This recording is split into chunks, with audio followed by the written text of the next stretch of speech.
Menurut firman Tuhan di dalam Injil Yohanes, kalau kita sudah terima Yesus, maka roh Tuhan tinggal di dalam kita. Walaupun Bapak Ibu mungkin belum bisa berbahasa roh, tidak ada masalah. Tapi itu tidak berarti tidak ada roh Tuhan. Sejak terima Yesus, roh Tuhan tinggal di dalam kita.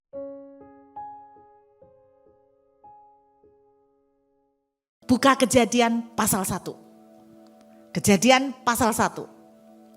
Ayat 1. Saya berdoa Bapak Ibu, saya pernah mengkhotbahkan Kejadian 1 ayat 1 ini beberapa tahun yang lalu. Dan saya melihat banyak kehidupan anak-anak Tuhan dirubah. Pada mulanya Allah menciptakan langit dan bumi.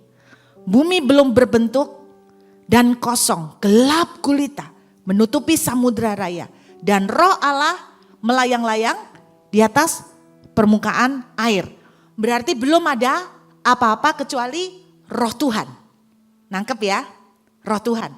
Saya mau tanya, Bapak Ibu siapa yang sudah terima Yesus? Tolong angkat tangan. Menurut firman Tuhan di dalam Injil Yohanes, kalau kita sudah terima Yesus, maka roh Tuhan tinggal di dalam kita. Walaupun Bapak Ibu mungkin belum bisa berbahasa roh, tidak ada masalah. Tapi itu tidak berarti tidak ada roh Tuhan. Sejak terima Yesus, roh Tuhan tinggal di dalam kita. Amin. Kalau Bapak Ibu tadi angkat tangan sudah terima Yesus, saya tanya lagi, berarti Anda sudah terima Yesus, siapa yang sudah punya roh Tuhan di dalam dia? Loh kok ragu-ragu? Kalau Anda sudah terima Yesus, berarti Anda punya roh Tuhan. Siapa yang sudah punya roh Tuhan di dalam saudara? Oke, punya roh Tuhan kan? Amin. Nah menurut ayat ini sama kondisinya, gak ada apa-apa, cuman ada roh Tuhan. Yuk kita baca lanjutnya. Kita baca lanjutnya, berfirmanlah Tuhan. Tuhan ngapain Bapak Ibu? Buka mulut, ya kan? Dia mulai berkata-kata. Saya senang bahasa Inggrisnya. Karena bahasa Indonesianya terlalu resmi, berfirman. Bahasa Inggrisnya, and the Lord speak. Ngomong. Ngomong apa? Let there be light. Jadilah terang. Lalu terang itu jadi. Berarti kapan terang jadi? Waktu Tuhan mulai berkata-kata, buka mulut. Roh Tuhan ada di dalam kita. Tapi belum ada mujizat. Kalau Anda mau menciptakan sesuatu, mulailah buka mulut. Buka mulut gimana Bu? Jadilah terang, baru terang itu jadi. Jadilah langit dan bumi, jadilah cakrawala, baru semuanya jadi. Dengan kata lain, mulut kita ini sakti loh Bapak Ibu, bisa menciptakan. Udah yakin ya? Bisa menciptakan. Sampai hari ini kalau Bapak Ibu tahu, ada beberapa orang yang dekat dengan saya, mereka tahu sampai hari ini kerjaan saya tiap hari deklarasi. Buka mulut. Sampai capek. Capek. Pernah di Australia, saya menempatin satu rumah. Dan kami punya tetangga yang sangat spesial. Rumah yang kami tempati waktu itu ada kolam renang. Nah di Australia itu pagar belakang tidak pernah boleh tinggi-tinggi. Tidak boleh. Nah kebetulan kami punya tetangga yang luar biasa. Sejak kami menempatin rumah itu, anak-anak di belakang rumah itu penduduk asli.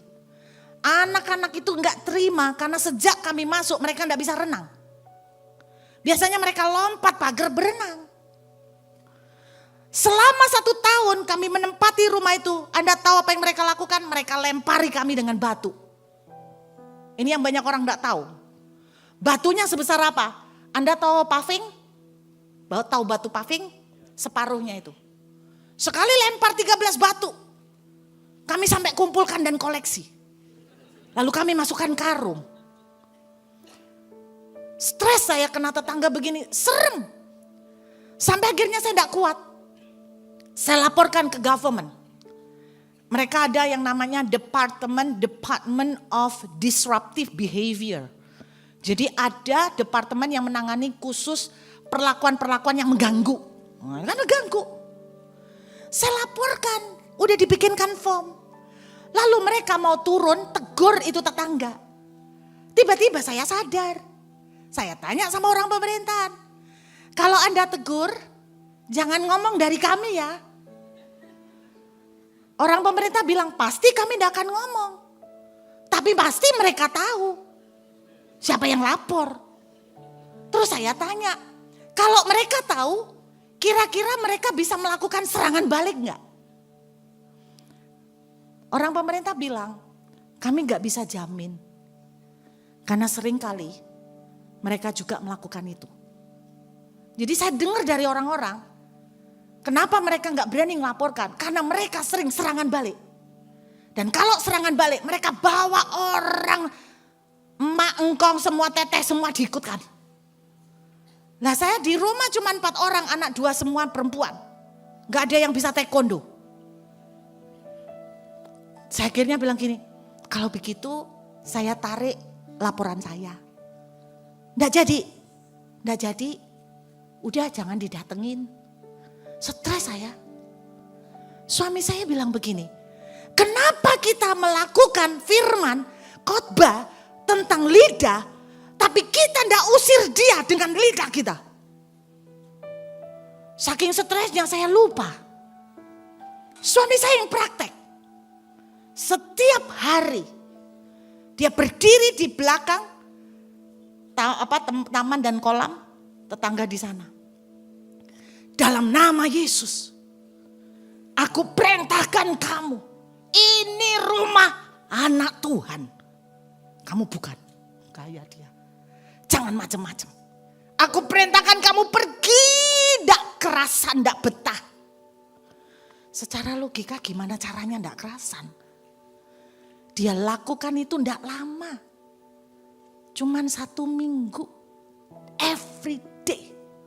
Bapak Ibu tahu apa yang terjadi? Mujizat. Orang ini tiba-tiba diangkut sama pemerintah. Pindah ke tempat lain. Karena lidah.